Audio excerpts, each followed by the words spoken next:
This is how Makram Ali's family remember him, a loving father and grandfather with a sense of fun.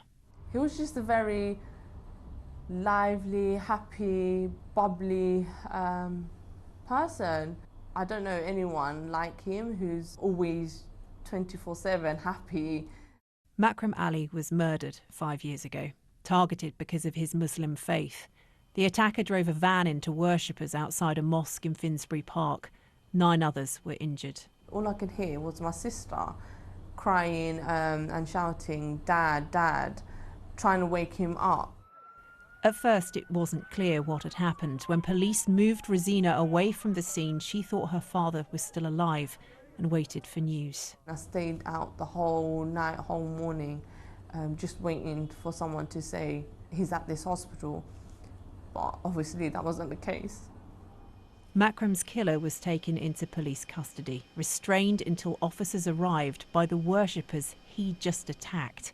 The imam was dubbed a hero, but he believes that's because many expected Muslims to react with anger. What myself and others did on that night was what any sensible and normal law-abiding citizen would have done. It's a religion that is not one of chaos, not one of vigilante justice, but one of respect of the law. But London's Muslim community felt fear. Many had worried Islamophobia would increase following the Westminster and London Bridge terror attacks. After Finsbury Park, many mosques tightened their security. I was always wary. My mum was scared to go out of the house. She didn't want to go out of the house because she's like, "Oh, I'll wear a headscarf. What if I get attacked?" The number of Islamophobic hate crimes recorded by the Met Police have fallen over the last 5 years.